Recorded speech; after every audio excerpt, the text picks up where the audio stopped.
दिवा लावता ज्ञानाचा नाश होतो अंधाराचा आणि धार दूर करण्यास हा प्रभा तेज प्रकाशाचा म्हणूनच ज्यांच्या हाती तेज प्रकाशाचा झोत आहे असे आजच्या आपल्या कार्यक्रमाचे सर्वच प्रमुख अतिथी मान्यवर यांच्या शुभ हस्ते या ठिकाणी दीप प्रज्वलनाचा हा सोहळा आपल्या सर्वांच्याच उपस्थितीमध्ये अतिशय आनंदाच्या आणि अतिशय उत्साहाच्या अशा वातावरणामध्ये या ठिकाणी संपन्न होतोय। महाराष्ट्र राज्याचे माजी मुख्यमंत्री तथा विद्यमान राज्यसभा खासदार सन्माननीय अशोकरावजी चव्हाण साहेब तसेच विद्यमान राज्यसभा खासदार माननीय अजितजी गोपछेडे साहेब तसेच आपल्या नायगाव विधानसभा मतदारसंघाचे लोकप्रिय आमदार राजेशजी पवार साहेब यांच्या सुविद्य पत्नी पूनमताई पवार यांची या ठिकाणी उपस्थित आहेत।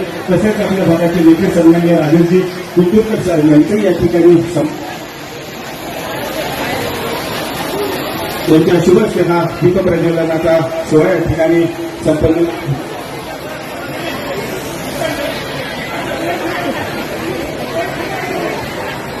सर्व मान्यवरांच्या शुभ हस्ते हा दीप प्रज्वलनाचा सोहळा या ठिकाणी संपन्न होत आहे। दिवा लावता ज्ञानाचा नाश होतो अंधाराचा अंधार दूर करण्यास हा कहवा तेज प्रकाशाचा म्हणूनच ज्यांच्या हाती तेज प्रकाशाचा झोत आहे असे आजच्या आपल्या कार्यक्रमाचे सर्व प्रमुख अतिथी मान्यवर या सर्व मान्यवरांच्या शुभ हस्ते हा दीप प्रज्वलनाचा सोहळा या ठिकाणी संपन्न होतो। मी माननीय नारायण गुरुजी महाराज यांना अशी विनंती करतो तसेच संत रुद्रजी गुरु दयाळजी महाराज यांना अशी विनंती घेतो आपणही या दीप प्रज्वलनाच्या कार्यक्रमामध्ये या ठिकाणी सहभागी व्हावा आणि हा दीप प्रज्वलनाचा सोहळा या ठिकाणी संपन्न झालेला आहे। महाराष्ट्र राज्याचे माजी मुख्यमंत्री तथा विद्यमान खासदार माननीय अशोकरावजी चव्हाण साहेब सन्माननीय खासदार अजितरावजी गोपछेडे साहेब तसेच आपल्या मतदारसंघाचे आमदार सन्माननीय राजेशजी पवार साहेब यांच्या सुविद्य पत्नी पूनमताई पवार तसेच आपले महंत परपूज्य स्वधर्म शिरोमणी गवत्स श्री बालयोगी व्यंकटस्वामी महाराज या सर्व मान्यवरांच्या आणि संत महंतांच्या उपस्थितीमध्ये हा दीप प्रज्वलनाचा सोहळा या ठिकाणी संपन्न झालेला आहे।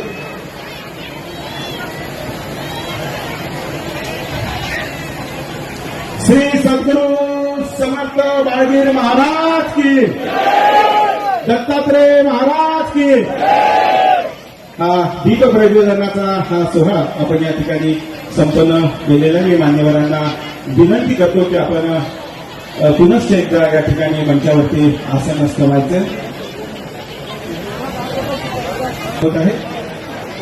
अतिशय हृदय असा हा सत्कार मठ संस्थांच्या वतीने या ठिकाणी संपन्न होत आहे। आपल्याला एकदा विनंती आपल्याला जोरदार टाळ्यांच्या गजरामध्ये सन्माननीय महंतांचा या ठिकाणी आपण सत्कार करूया त्या ठिकाणी सन्मान करूया। अतिशय हृदयस्थ असा हा सत्कार सोहळा या ठिकाणी संपन्न झालेला आहे।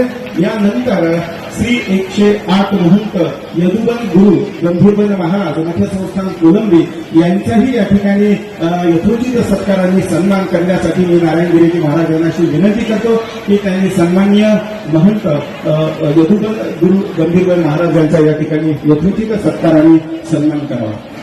कृपया आपण लवकरात लवकर या ठिकाणी स्वागत कक्षासाठी आपण मठ संस्थान कोलंबी यांचा यथोचित सत्कार आणि सन्मान या ठिकाणी मठ संस्थांच्या वतीने संपन्न होत आहे। श्री सद्गुरु समर्थ बाळगीर महाराज यांची प्रतिमा देऊन या ठिकाणी आपण त्यांचा यथोचित सत्कार आणि सन्मान या ठिकाणी करत आहोत।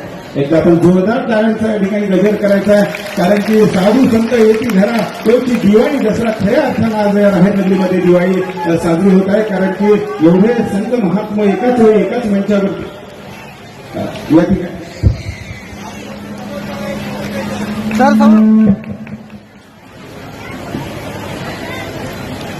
यानंतर श्री संत योगीनाथ बापू मठ संस्थान उकळाई हदगाव त्यांचा यथोचित सत्कार आणि सन्मान या ठिकाणी संपन्न होत आहे।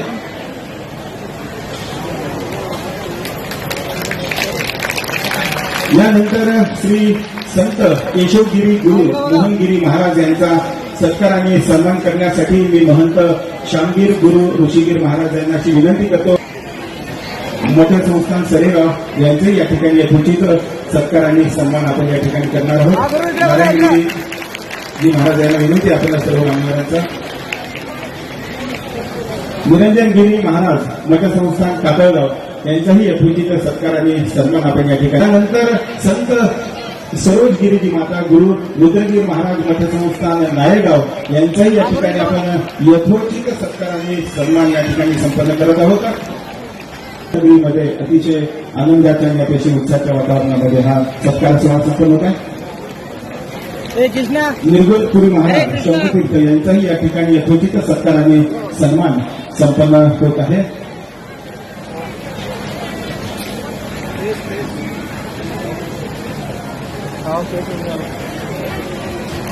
मी सन्माननीय शामवीर गुरु महाराज यांनाही अशी विनंती करतो की आपणही या ठिकाणी या सत्कार सोहळ्यात सहभागी व्हायचं आहे।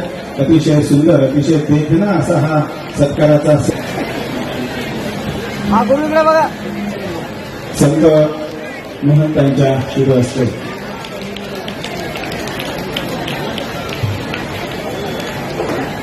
संत महंतांच्या हस्ते या ठिकाणी हा सत्काराचा सोहळा संपन्न होत आहे। झाला तसं आपण या ठिकाणी यानंतर मान्यवरांचा या ठिकाणी यथोचित सन्मान होईल।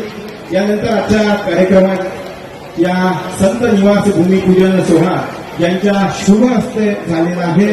तसे राज्याचे माजी मुख्यमंत्री तथा विद्यमान खासदार सन्माननीय अशोकरावजी चव्हाण साहेब यांचा सत्कार करण्यासाठी मी श्री श्री 1008 अष्टकौशल्य सन्मानित महंत नारायणगिरीजी गुरु बाळगिरी महाराज यांना अशी विनंती करतो की त्यांनी सन्माननीय अशोकराव चव्हाण साहेबांचा या ठिकाणी यथोचित सत्कार करावा। आपल्या परिस्पर्शाने अनेकांच्या आयुष्याचे सोनं करणाऱ्या या संवेदनशील लोकनेत्याचा या ठिकाणी यथोचित सत्काराने सन्माननीय नारायणगिरी महाराज यांच्या शुभ हस्ते या ठिकाणी संपन्न होत आहे। तसंच मी संत रुद्रगिरी गुरु दयाळगिरी महाराज यांनाही अशी विनंती करतो की यांनीही आपण या सत्कार सोहळ्यामध्ये सहभागी व्हायचे। तसेच सन्माननीय महंत शामगिरी महाराज यांनाही अशी विनंती करतो की आपण सन्माननीय अशोकरावजी चव्हाण साहेबांचा या ठिकाणी यथोचित सत्कार करावा। कारण की उत्सव तीन रंगांचा नवी आज रंगाला नतमस्तक आम्ही त्यांच्यासाठी ज्यांनी महाराष्ट्र देशामध्ये घडीला महाराष्ट्रातला देशाचा बुलंद आवाज लोकनेते माननीय अजितजी गोपछडे साहेब यांचा या ठिकाणी यथोचित सत्कार आणि